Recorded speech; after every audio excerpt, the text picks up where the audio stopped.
Real Life Tales of Nepal.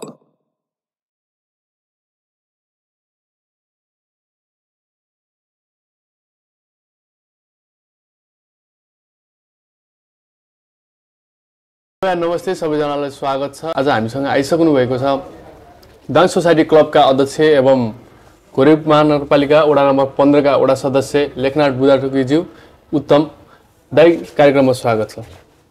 धन्यवाद।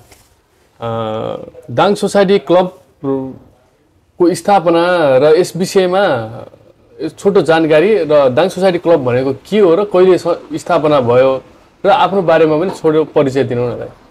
सर्वप्रथम धन्यवाद कार्यक्रममा बोलाइदिनु भयो, आफ्नो कुराहरू राख्ने अवसर प्रदान गरिदिनु भयो, यसको लागि धेरै धन्यवाद दिन चाहन्छु। दाङ सोसाइटी क्लब 2065 सालमा स्थापना भएको यो क्लब हो। आज हामी 16औं वार्षिक उत्सव मनाउने तयारीमा छौँ। आजभन्दा 16 वर्ष अगाडि दाङ सोसाइटी क्लब स्थापना हुँदै गर्दा एउटा सामान्य सरसफाइको कार्यक्रम गर्नका लागि एउटा सरसफाइ कार्यक्रम सम्पन्न गर्नका लागि भेला भएको यो युवा समूह आज विभिन्न किसिमका सामाजिक गतिविधिहरूमा सक्रिय रहेको छ। हामी सरसफाइ सँगसँगै श्रमदान, हामी सरसफाइ सँगसँगै रक्तदान, त्यसपछि विकास निर्माणका कुराहरूमा, सचेतनाका कुराहरूमा हामीले यो समाजसँग जोडिएर यो समाजलाई यो समाजको व्यक्तित्व विकास, यो समाजको आर्थिक विकास, सामाजिक विकास, यो समग्र बृहत्तर विकासका लागि हामीले अँगाल्न पर्ने सम्पूर्ण योजनाहरू अँगालेर हामी अहिलेसम्म विभिन्न सामाजिक गतिविधिहरूमा सक्रिय भएरै यहाँसम्म आइपुगेका छौँ। दाङ सोसाइटी क्लब विभिन्न विचार बोक्ने, विभिन्न जात जाति, विभिन्न भाषाका सम्पूर्ण दाङलाई समेट्न सक्ने, सम्पूर्ण दाङलाई समेटेर अगाडि बढ्ने योजना सहितको एउटा समूह निर्माण भएको संस्था हो। जुन संस्था समग्र दाङभित्रका युवाहरू भएर हामी अगाडि युवतीहरू हुनुहुन्छ त्यसमा। हजुर। 2065 सालमा स्थापना भएको दाङ सोसाइटी क्लब 16औं वार्षिक उत्सव मनाउँदै गर्दा एउटा नयाँ कार्यक्रम जुन गर्दै हुनुहुन्छ खेल महोत्सव। एउटा आम जनमानसमा एउटा खेल महोत्सव भनेको के हो र यो केका लागि हो र कस्तो खालको हो भन्ने एउटा उत्साह भनौँ, एउटा कौतूहलता जागेको छ। यस विषयमा भनिदिनु।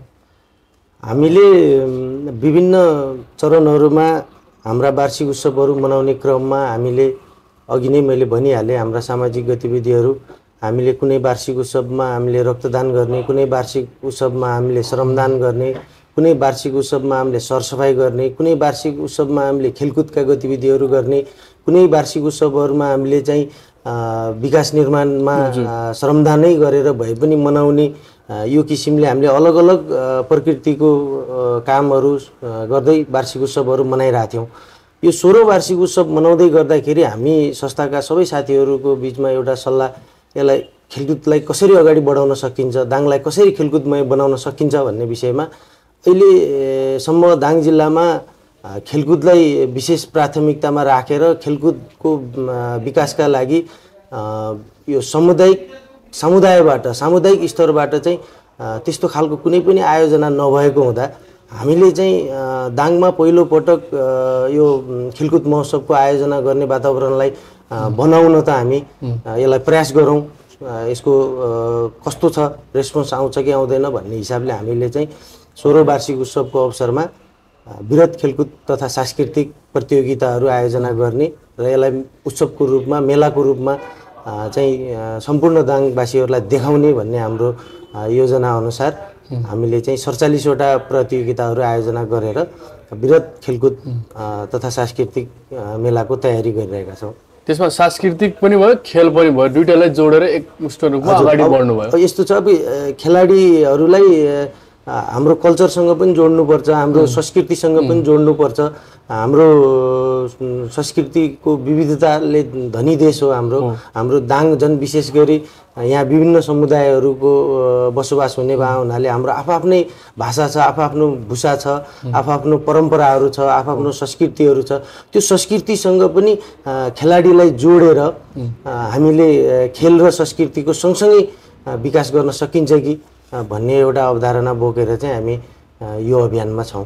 उत्तमजी हजुरले 47 वटा गेम छ भन्नुभयो त्यस गेममा चाहिँ पार्टिसिपेट हुनको लागि चाहिँ कुन दाङभित्रका खेलाडीहरू मात्र पाउने हो कि त्योभन्दा बाहिरका खेलाडीहरूले पनि पार्टिसिपेट हुन पाउने हो यो हजुरले भने जस्तै हाम्रो संस्थाको नाम पनि दाङ सोसाइटी क्लब त्यसमाथि पनि हामीले विशेष गरी दाङ जिल्लाको बृहत्तर विकासका लागि भनेर दाङ जिल्लाका यत्रतत्र छरिएर रहेका युवाहरूलाई एउटा सामाजिक अभियानमा लाग्नुपर्छ भनेर सङ्गठित भएको संस्था भएका कारणले पनि हामीले पहिलो खेलकुद कार्यक्रम आयोजना हो त्यो भावनाले हामीले सम्पूर्ण दाङ जिल्लाभित्र रहेका स्कुल विद्यालय क्याम्पस क्लबहरू विभिन्न स्थानीय सङ्घ संस्थाहरू र दाङ जिल्लाभित्रै भएका युवाहरू यदि संस्थागत रूपमा विकास हुन सक्नु भएको छैन भने पनि उहाँहरूलाई समूहगत रूपमा भए पनि पार्टिसिपेट हुन पाउने वातावरण बनाएर पूर्ण रूपमा यो दाङ जिल्लामय नै हामीले बनाउने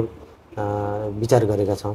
उत्तमजी हजुरले 47 वटा गेम भन्नुभयो र साथसाथै महोत्सव पनि छ कुनै पनि कार्य गर्नको लागि आर्थिक त निकै महत्त्वपूर्ण रूपमा हुने गर्दछ त्यसै गरी यो महोत्सव गर्नको लागि हजुरहरूले मैले पत्रकार सम्मेलनमा सुनेको थिएँ 50 लाखको इस्टिमेट गर्नुभएको छ त्यो 50 लाख आर्थिक चाहिँ कसरी सङ्कलन गर्नुभएको छ कसरी जुटाउनु भएको यो लगभग हाम्रो समाजमा हुने हरेक गतिविधिहरूका लागि चाहिने प्रमुख स्रोत नै आर्थिकै हो अब आर्थिक बिना त हामी यत्रो कार्यक्रम सम्भव छँदा पनि छैन हामीले यही विषयमा हाम्रो संस्थाका साथीहरूसँग सल्लाह गर्दै गर्दाखेरि यसलाई कसरी अगाडि बढाउन सकिन्छ भन्ने एउटा सामान्य छलफलमा हामीले के कुराको निर्णय गरेका छौँ भने हामी करिब आज